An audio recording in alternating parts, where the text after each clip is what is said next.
So hello friends, welcome back to another new video. तो MBA की जो registration process है वो तो शुरू हो चुकी है एंड कैसे फॉर्म फिल करना है वो भी मैंने आपको डिटेल में जो है वो बता दिया है। अब काफ़ी सारे स्टूडेंट्स को ये डाउट है कि फॉर्म फिल करने के बाद हमें कैसे पता चलेगा कि हमारा जो वेरिफिकेशन है वो हो चुका है या फिर नहीं। क्या हमें कोई स्टैम्प वगैरह मिलेगा या फिर लॉगिन में ही हमें कुछ स्टेटस वगैरह जो है वो देखने को मिलेगा या फिर कोई टेक्स्ट मैसेज आएगा एंड ऐसी बहुत सारी चीज़ें। तो इस वीडियो में मैं आपको डिटेल में बताऊंगा कि कैसे आपको पता चलेगा कि आपका जो वेरिफिकेशन है वो हो चुका है या फिर नहीं। साथ ही में लॉगिन में आपको क्या ऑप्शन देखने को मिलेंगे तो ये भी मैं आपको बताऊंगा, ताकि आप अपने साइड पे जो है वो श्योर हो जाओ एंड आपको पता रहे कि वेरिफिकेशन अपना हो गया है। अब डायरेक्ट हमें मेरिट लिस्ट का ही जो वेट है वो करना है। तो ये सारी चीज़ें हम इस वीडियो में देखेंगे, तो वीडियो पूरा एंड तक देखते रहिए। एंड अगर आप चैनल पे न्यू हो तो सब्सक्राइब जरूर से कर लेना, ताकि आपको टाइम पे सारी जो इन्फॉर्मेशन है वो मिलती रहे। तो सबसे पहले मैं आपको ई स्क्रूटिनी एंड फिजिकल स्क्रूटिनी के बारे में थोड़ी इन्फॉर्मेशन दे देता हूँ, फिर लॉगिन में आपको कौन से ऑप्शन दिखेंगे वो भी मैं आपको जो है वो बताऊंगा। तो रजिस्ट्रेशन जब आप फॉर्म फिल करोगे तो यहाँ पे आपको दो ऑप्शन मिलते हैं कि आपको डॉक्यूमेंट कैसे वेरीफाई करना है। ई स्क्रूटिनी मतलब ऑनलाइन करना है, फिजिकल स्क्रूटिनी मतलब क्या ऑफलाइन आपको अपने जो डॉक्यूमेंट्स है वो वेरीफाई करना है। अगर आप ई स्क्रूटिनी सिलेक्ट करते हो तो आपको सिंपली अपना पूरा जो रजिस्ट्रेशन फॉर्म है वो फिल करना है। लास्ट में अपने सारे जो डॉक्यूमेंट्स है वो जो है वो अपलोड कर देना है। अपलोड करते समय याद रखना कि अगर आपके पास ओरिजिनल डॉक्यूमेंट्स है तो उनका स्कैन कॉपी अपलोड करोगे तो ज़्यादा बेटर होगा। कोई डॉक्यूमेंट का अगर ओरिजिनल नहीं है तो ही जेरोक्स अपलोड करो, नहीं तो सारे ओरिजिनल डॉक्यूमेंट्स ही अपलोड करो तो जल्दी आपका वेरिफिकेशन जो है वो हो जाएगा। जैसे ही आपकी सारी स्टेप्स कंप्लीट हो जाएगी तो आप अपने फॉर्म को जो है वो सबमिट कर देना। फॉर्म सबमिट होने के बाद आपका फॉर्म जो है वो ऑनलाइन स्क्रूटिनी सेंटर के पास जो है वो चला जाता है एंड वहाँ पे आपका फॉर्म जो है वो देखा जाएगा। अगर सारी जो चीज़ है वो सही है तो वहाँ से आपका जो फॉर्म है वो वेरीफाई हो जाएगा एंड आपको लॉगिन में जो अपडेट है वो देखने को जो है वो मिल जाएगा। ई स्क्रूटिनी में आपको कोई भी फिजिकल सेंटर में जो है वो जाने की ज़रूरत नहीं है एंड आपको फिजिकल जो प्रिंट आउट है फॉर्म का वो भी निकालने की जो है वो ज़रूरत नहीं है। ठीक है, तो ये हो गया अपना ई स्क्रूटिनी। वही फिजिकल स्क्रूटिनी की बात की जाए तो फिजिकल स्क्रूटिनी में आपको पहले तो पूरा फॉर्म जो है वो भरना पड़ता है।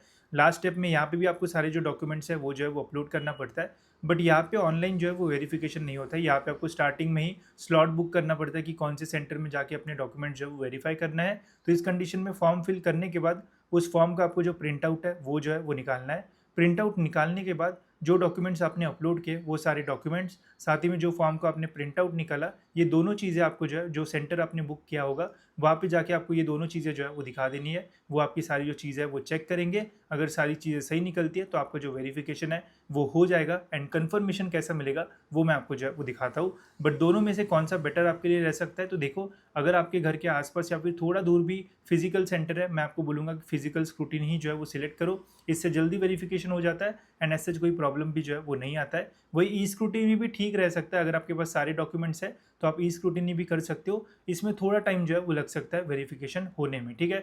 बट अगर आपके घर के आसपास है तो फिजिकली चूज़ करो। अगर बहुत ही दूर आप रहते हो तो ही मैं आपको सजेस्ट करूंगा कि ई स्क्रूटिनी आपको जो है वो सिलेक्ट करना चाहिए।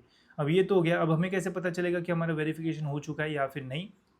तो जो भी आपने मोड किया होगा उसके अकॉर्डिंग आप अपना जो वेरिफिकेशन के लिए डॉक्यूमेंट्स है एक तो सबमिट कर दो या फिर सेंटर पे जाके जो है वो दिखा दो। जैसे ही आपका वेरिफिकेशन हो जाएगा ना, तो वेरिफिकेशन जब हम फॉर्म भरते हैं तो फॉर्म भरने के बाद यहाँ पे हमें स्टेटस देखने को मिलता है। जब हम लॉगिन करते हैं स्टेटस एप्लीकेशन फॉर्म पेंडिंग या फिर form submitted but not approved ऐसे जो है वो रहेगा। बट जैसे ही आपका जो फॉर्म है वो अप्रूव हो जाएगा तो यहाँ पे देखो, हमारा इंजीनियरिंग का मैंने फॉर्म भरा था तो अप्रूव हो गया। तो यहाँ पे आप देख सकते हो स्टेटस जो है वैसे आता है, your application form is verified and confirm by SC. तो जब आपका एमबीए का फॉर्म पूरा हो जाएगा तो यहाँ पे आपको येलो कलर में ऐसा जो है वो लिख के जो है वो देखने को मिलेगा कि आपका जो फॉर्म है वो वेरीफाई हो चुका है एंड जो एससी सेंटर से वेरीफाई हुआ होगा उसका यहाँ पे जो कोड है वो भी आपको जो है वो लिख के आएगा। ठीक है, तो यहाँ पे आप जो है वो चेक कर सकते हो कि आपका फॉर्म जो है वो अप्रूव हुआ है या फिर नहीं।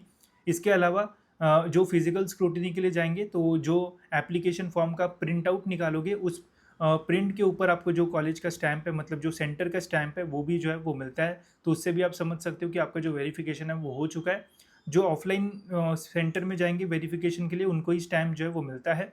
ऑनलाइन जिन्होंने स्क्रूटिनी ली होगी उनको कोई स्टैंप वगैरह जो है वो मिलता है नहीं है, उनका बिना स्टैंप के जो है वो हो जाता है। जिन्होंने फिजिकल स्क्रूटिनी ली होगी उनके ही फॉर्म पे आपको जो स्टैंप है वो मिलेगा। ठीक है, तो इसका ध्यान रखना।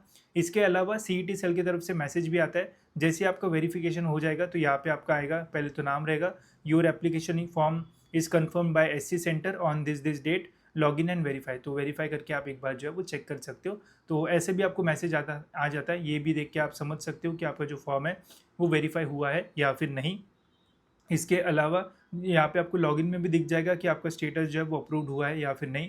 अगर आप ई स्क्रूटिनी लेते हो तो यहाँ पे आपको स्टेटस दिखेगा कि आपका फॉर्म अप्रूव हुआ है या फिर नहीं। जैसे ही फॉर्म अप्रूव हो जाएगा तो यहाँ पे लिख के आएगा कि your form is been approved, या फिर आपको मैसेज भी जो है वो आ जाएगा। ठीक है, साथ ही में अगर कुछ नहीं समझ में आ रहा है तो एक चीज़ सिंपल जो है वो देख लेना कि आपके 10 स्टेप्स जो है वो कंप्लीट होना चाहिए।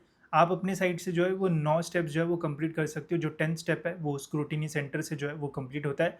फिजिकल आपने लिया होगा तो जिस दिन आप सेंटर पे जाओगे उस दिन अगर वेरिफिकेशन हो जाएगा तो उसी दिन लॉगिन में आपका ये जो स्टेप है वो ग्रीन हो जाएगा, मतलब सारे स्टेप्स कंप्लीट हो गए। तो समझ जाना कि आपका जो वेरिफिकेशन है वो हो गया है। वही ऑनलाइन में थोड़ा टाइम जो है वो लगेगा, बट ऑनलाइन करने के बाद भी अगर आपके 10 स्टेप्स कंप्लीट हो जाते हैं तो समझ जाना कि आपका वेरिफिकेशन जो है वो हो चुका है। तो ये भी आप देख सकते हो, नहीं तो आपको कंफर्मेशन का जो मैसेज है वो भी आएगा, तो उसके अकॉर्डिंग भी आप समझ सकते हो कि आपका जो वेरिफिकेशन है वो हो चुका है। तो जिन्होंने ऑनलाइन चूज़ किया वो लॉगिन करते जो है वो डेली चेक करते रहो। जिनका ऑफलाइन है एक बार सेंटर में जाके वेरिफिकेशन करवा लो तो उसी दिन आपका हो जाएगा, फिर आपको टेंशन लेने की ज़रूरत नहीं है। एंड जिनका भी वेरिफिकेशन हो गया है उनको कुछ भी करने की जो है वो ज़रूरत नहीं है। फॉर्म का वेरिफिकेशन हो गया, अब आपको बस वेट करना है मेरिट लिस्ट का रिलीज़ होने में। ठीक है, तो अभी भी मेरिट लिस्ट को रिलीज़ होने में जो है वो अच्छा खासा टाइम है, बिकॉज जो डेट्स अभी यहाँ पे दी हुई है रजिस्ट्रेशन की वो डेट्स भी जो है वो एक्सटेंड होने के मैक्सिमम जो चांसेस है वो रहेंगे। तो पहले वो डेट एक्सटेंड्स होंगे, डेट एक्सटेंड होकर पूरा रजिस्ट्रेशन का प्रोसेस कंप्लीट होगा एंड देन मेरिट लिस्ट जो है वो रिलीज़ होगी। तो मेरिट लिस्ट को अभी टाइम है, तो जिनका वेरिफिकेशन हो चुका है वो आराम से अभी आराम करो। जिनका होने का बाकी है, जिनका फॉर्म भरना बाकी है, वो अपना फॉर्म भर के वेरिफिकेशन जल्दी से करवा लो ताकि आपका मेरिट लिस्ट में जो नाम है वो आ जाए। ठीक है, साथ ही में इसके बाद जब मेरिट लिस्ट आएगी उसके बाद हमें कॉलेजेस की लिस्ट वगैरह जो है वो बनानी पड़ेगी। तो इसके लिए आप हमारी मिनी काउंसलिंग में भी जो है वो एनरोल कर सकते हो। इसमें आपको डिटेल में हम एडमिशन प्रोसेस से रिलेटेड जो है वो गाइड करेंगे। जैसे अभी रजिस्ट्रेशन प्रोसेस स्टार्ट हुआ था तो हमने लाइव सेशन लिया था जिसमें डिटेल में हमने बताया था कि कैसे आपको रजिस्टर करना है, कौन से डॉक्यूमेंट्स लगेंगे, कहाँ पे कौन से ऑप्शन के ऊपर जो है वो क्लिक करना है। इसके बाद जब मेरिट लिस्ट निकलेगी तब भी हम इसमें लाइव सेशन लेंगे एंड बताएंगे कि कौन से मेरिट नंबर के ऊपर आपको इस साल जो एडमिशन है वो मिलेगा, तो वो भी बहुत इंपॉर्टेंट होता है। तो जब मेरिट लिस्ट आएगी तब भी इसमें जो लाइव सेशन है वो होगा, तो उसमें आप जो पार्ट है वो ले सकते हो। आप डायरेक्टली लाइव सेशन में मुझसे जो बात है वो कर पाओगे, अपने क्वेश्चंस वगैरह जो है वो पूछ पाओगे। उसके बाद जब कैपराउंड की प्रोसेस स्टार्ट होगी तो कैसे आपको कॉलेज की लिस्ट बनाना है उससे रिलेटेड भी लाइव सेशन होगा। उसमें बताया जाएगा कि किस टाइप से आपको कॉलेज की जो लिस्ट है वो बनाना चाहिए ताकि आपको कैपराउंड 1 में ही जो कॉलेज है वो मिल जाए। एंड उसके बाद फिर बेटरमेंट फ्रीज वगैरह कैसे करते हो इसके भी लाइव सेशन जो है वो होते रहेंगे। तो इन सभी लाइव सेशंस का आप जो एक्सेस है वो ले सकते हो।